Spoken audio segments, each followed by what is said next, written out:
Hello everyone. जितनी भी news आती हैं न्यूज़पेपर में, ठीक है, हमें हर चीज़ से अवेयर रहना चाहिए। यहाँ पे तो हम वो न्यूज़ कवर करते हैं जो एग्ज़ाम पर्सपेक्टिव से सही है। आज एक काफ़ी सेंसिटिव न्यूज़ आई है और उसके रिगार्डिंग हमें पता भी होना चाहिए कि जो रेप विक्टिम्स होती थी या होती हैं उनका एक उन पे ना एक टेस्ट परफॉर्म किया जाता था to know whether it has happened और नॉट। तो उस पर सुप्रीम कोर्ट ने बैन लगा दिया है। बहुत अच्छा स्टेप लिया है ये, क्योंकि according to me that was against the dignity of a women.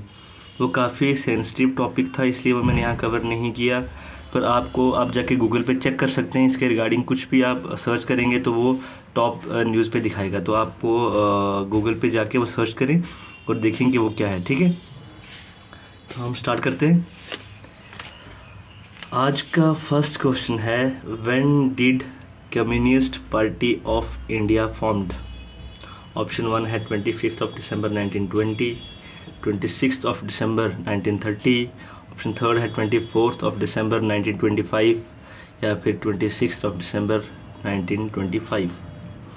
और दूसरा क्वेश्चन है, which act allows both centre and state to levy GST, goods and services tax. ठीक है, कौन सा एक्ट अलाउ करता है सेंटर और स्टेट को ये टैक्स कलेक्ट करने के लिए? कौन सा? GST। ठीक है, 102nd कॉन्स्टिट्यूशनल अमेंडमेंट एक्ट या फिर 105th act constitutional amendment act या फिर 101st अमेंडमेंट एक्ट या फिर 100th अमेंडमेंट एक्ट। ठीक है, आंसर मैं बताऊंगा आपको वीडियो के लास्ट में।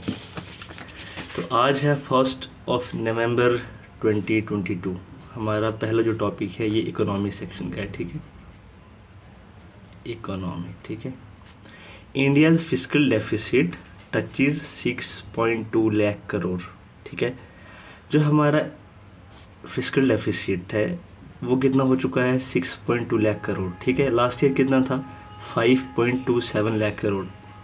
अब ये फिस्कल डेफिसिट है क्या है, पहले हमें ये जानना है। ठीक है, फॉर एग्ज़ाम्पल जैसे जो गवर्नमेंट का रेवेन्यू होता है, ठीक है, गवर्नमेंट का क्या होता है? रेवेन्यू। ठीक है, और गवर्नमेंट एक्सपेंडिचर में भी आपको पता होगा एक्सपेंडिचर।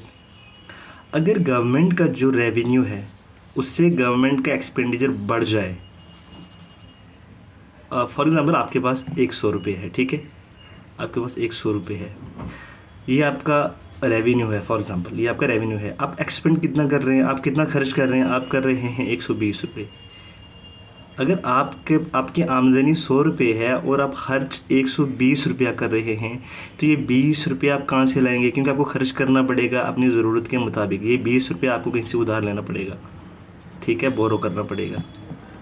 ऐसे ही जो गवर्नमेंट की आमदनी है, गवर्नमेंट रेवेन्यू है, अगर इससे गवर्नमेंट के जो खर्च है, गवर्नमेंट एक्सपेंडिचर बढ़ जाए, तो वो जो गैप होता है वो ये गवर्नमेंट कहाँ से फिल करती है? गवर्नमेंट फिल करती है बोरिंग से। इसे कहा जाता है फिस्कल डेफिसिट। ठीक है, और ये फिस्कल डेफिसिट को पूरा करने के लिए गवर्नमेंट बोरो करती है पैसा। ठीक है, तो गवर्नमेंट का जो फिस्कल डेफिसिट है वो बढ़ चुका है and it has come to 6.2 lakh crore. ठीक है, मैंने ये बताया कि the difference between total expenditure of the government and its total revenue is termed as fiscal deficit. और फिस्कल डेफिसिट को कैसे मतलब जो ये फिस्कल डेफिसिट होता है इसको कैसे पूरा करते हैं? It is an indication of the total borrowings, जितना गवर्नमेंट उधार लेती है। ठीक है, नीडेड बाय द गवर्नमेंट। ठीक है, अब नेक्स्ट है, लूला the Silva defeats Bolsonaro in presidential elections of Brazil.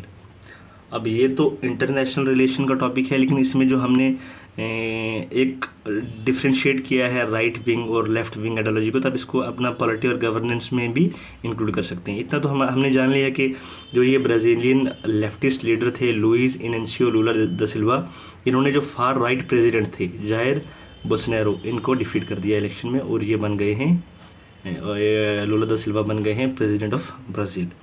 तो जहाँ पे ये टर्म यूज़ की गई हैं लेफ्टिस्ट और राइटिस्ट, मतलब ये अपना राइट जो आइडियोलॉजी होती है, लेफ़्ट आइडियोलॉजी होती है, इसके बारे में जानते हैं जो होती है लेफ़्ट आइडियोलॉजी। ठीक है, ये लोग किस चीज़ को सपोर्ट करते हैं? ये करते हैं फ्रीडम को, इक्वालिटी को, राइट्स को, प्रोग्रेस को, रिफॉर्म्स को, ठीक है, डेवलपमेंट और डेमोक्रेसी को। अब होता क्या है, जैसे पिछले जितने भी लॉज होते हैं, ठीक है, ये अगर इनको ज़्यादा से ज़्यादा रिफॉर्म करने, इनको इनमें चेंजेस लाने की बात करते हैं कौन?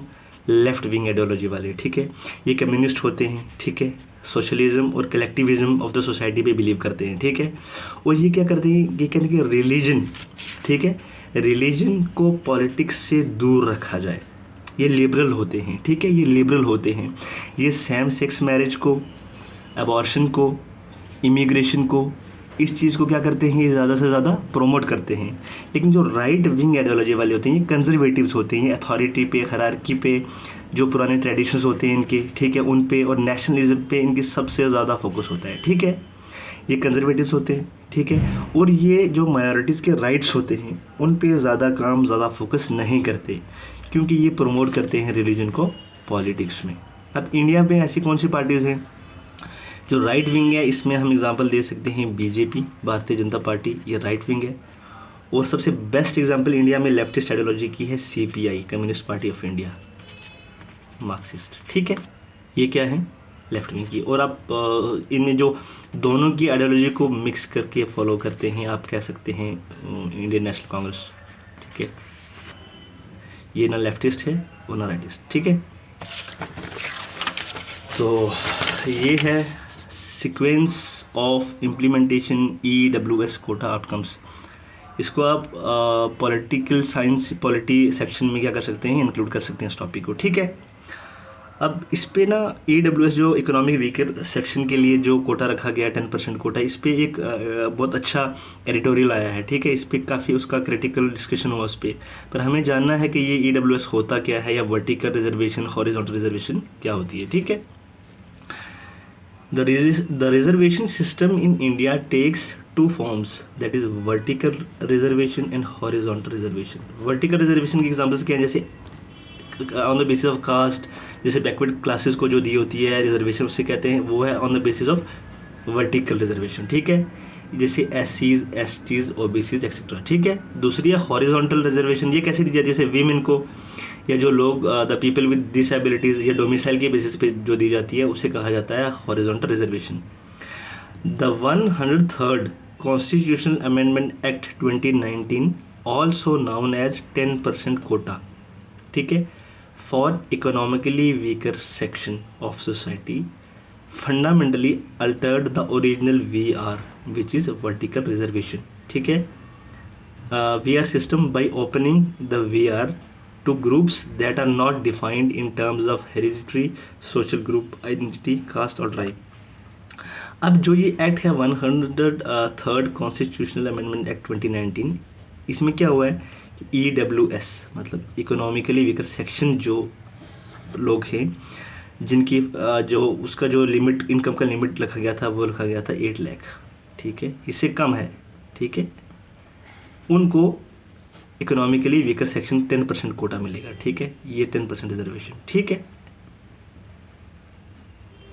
लेकिन EWS में वो लोग इंक्लूड नहीं होंगे, ठीक है, क्योंकि ये किन लोगों के लिए? That are not defined in terms of hereditary, social group, identity, caste और ट्राइब।